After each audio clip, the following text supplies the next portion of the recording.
জন্য, দুনিয়াতে একটু ক্ষমতার জন্য আপনি দল করবেন, ঠিক আছে, কিন্তু যে দল ইসলামের বিপক্ষে যাবে ওই দল কখনো করা যাবে না। এটা আপনার ঈমানি দায়িত্ব। যখন দেখবেন আপনার নেত্রী কোরআনের বিরুদ্ধে ভাষণ দিচ্ছে, যখন দেখবেন আপনার নেত্রী কোরআনের বিপক্ষে কথা বলতেছে, তখনই আপনি বুঝবেন এই দল হলো মুসলমানদের জন্য নাই। যুগে যুগে আল্লাহ পাক রব্বুল আলামিন যতগুলো নবী রাসূল দুনিয়ার জমিনে প্রেরণ করেছে, তাদের বিপক্ষে দাঁড়ানোর জন্য কিন্তু এক একজন করে বিধর্মী দাঁড়িয়ে গেছে।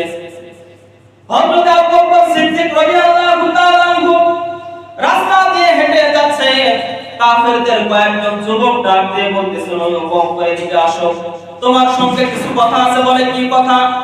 তুমি যার সাথে আব্দুল্লাহ ছেলে মুহাম্মদের সাথে বেশি বেশি ঘোরাঘুরি করো, ওই ব্যক্তিটা, ওই মানুষটা দুনিয়ার জমিনে সমাজের মধ্যে একটা কথা প্রকাশ করতেছেন, প্রচার করতেছেন, আমি হলো আল্লাহর নবী।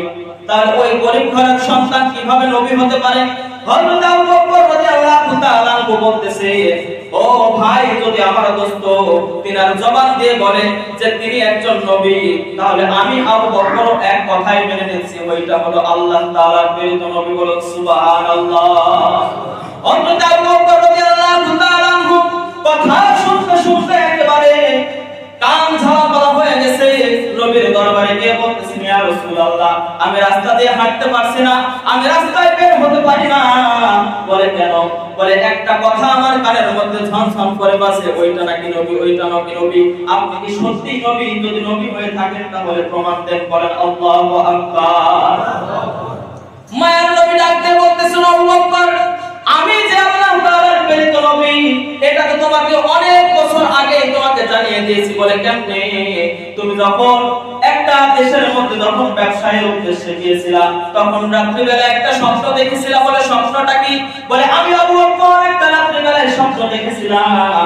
যখন রাত্রি বেলায় আমি ঘুমাই, তখন বারবার আমার নজরের মধ্যে পড়ে যে একটা আকাশ থেকে আলো আসতেছে, এই আলোটা দ্বিখণ্ডিত হয়ে চতুর্দিকে ছড়ায় পড়তেছে। আমি ওই দেশের মধ্যে একটা পাদ্রীর কাছে চলে গেলাম। মুসলমান ইমানদার আল্লাহর গোলাম, একটু মনোযোগ দিয়ে শুনবেন আমরা কেমন ধর্ম পালন করি, ধর্মটা সত্যি নাকি মিথ্যা। ওই পাদ্রীর কাছে গিয়ে এমন এমন বর্ণনা দিচ্ছে যে আকাশ থেকে একটা সুন্দর আলো পড়লো, ওই আলোটা দ্বিখণ্ডিত হয়ে বারে বারে ভাগ করে বিভিন্ন বাড়ির আনাচে কানাচের মধ্যে পড়ে গেল।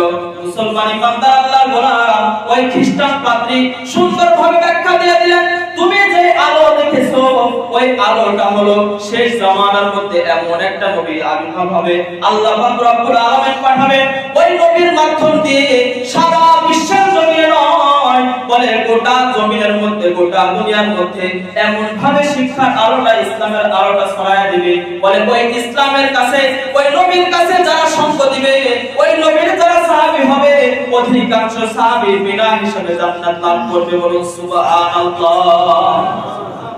তাহলে কেমন নবীর উম্মত আমরা হইলাম, কিন্তু নবী আমরা চিনলাম। আজকে সাধারণ একটু ক্ষমতার কারণে আপনি ইসলামকে ভুলে যাচ্ছেন, সাধারণ একটা ক্ষমতার কারণে নিজের দাপটকে আপনি ফোটায় তুলতেছেন। জাহান্নামের ভয় আমাদের মধ্যে যদি কিঞ্চিত পরিমাণ থাকতো, তাহলে বারবার আমরা কোরআনের আলোর দিকে ফিরে যাইতাম। কি বলেন? কথা ঠিক নেই? এজন্য ভাই দোস্তার বুজুর্গ, দুনিয়াবি সাধারণ ক্ষমতা, সামান্য ক্ষমতাকে ব্যবহার করে আপনি আল্লাহ তাআলাকে কখনোই ভুলে যাবেন না। সব সময় মনে রাখবেন, দুনিয়াবি যত ক্ষমতা আছে সকল ক্ষমতার উৎস হলো কে? সবাই বলেন, সকল ক্ষমতার উৎস কে? কিন্তু আমি আপনি বলতেছি সকল ক্ষমতার উৎস হলো জনগণ। কি বলেন? কথা হয় না? সকল ক্ষমতার উৎস কে? আল্লাহ। কিন্তু আমি আপনি বলতেছি সকল ক্ষমতার উৎস হলো জনগণ। তাহলে এখানে আল্লাহ তাআলাকে অস্বীকার করা হলো নাকি স্বীকার করা হলো? এজন্য ভাই দোস্তার বুজুর্গ, সামান্য সামান্য কথার কারণে যদি আপনার ঈমানটা চলে যায়, তাহলে আমি আপনি কিসের মুসলমান হই? এজন্য আমরা আমাদের উস্তাদগণ বলতো যে দুনিয়ার জমিনে যদি তুমি মুমিন বান্দা হতে চাও, তাহলে কমপক্ষে দিনে রাতে 42 বার করে তোমাকে কালেমা পড়া লাগবে। বলে কেন? বলে আমরা সাধারণ অবস্থায় দুনিয়াবি চলার কারণে, দুনিয়াবি কথা বলার কারণে আমাদের এমন পর্যন্ত আমাদের ঈমানটা আমাদের ভিতর থেকে বের হয়ে যায়। বলি সাধারণ যদি 42 থেকে 50 বার যদি আমার মুখ দিয়ে কালেমা উচ্চারণ না হয়, তাহলে আমার মনে হয় কোন মানুষ কিন্তু মুসলমান অবস্থায় সময় মৃত্যুবরণ করতে পারবে। কথা বুঝেন? এজন্য ভাই দোস্তার বুজুর্গ, কালেমা বেশি বেশি করবেন, জিকির বেশি বেশি করবেন, আল্লাহ তাআলাকে চিনার জন্য চেষ্টা করবেন, সাহাবী ওয়ালা জিন্দেগি তৈরি করবেন। আল্লাহ পাক রব্বুল আলামিন যদি চায় কাল কিয়ামতের ময়দানে জান্নাত আমাদের দিতে পারে, বলো সুবহানাল্লাহ। এজন্য ভাই দোস্তার বুজুর্গ, যতটুকু আলোচনা করলাম আল্লাহ পাক রব্বুল আলামিন আমল করার মতো তৌফিক দান করেন, সকলে বলে আমিন।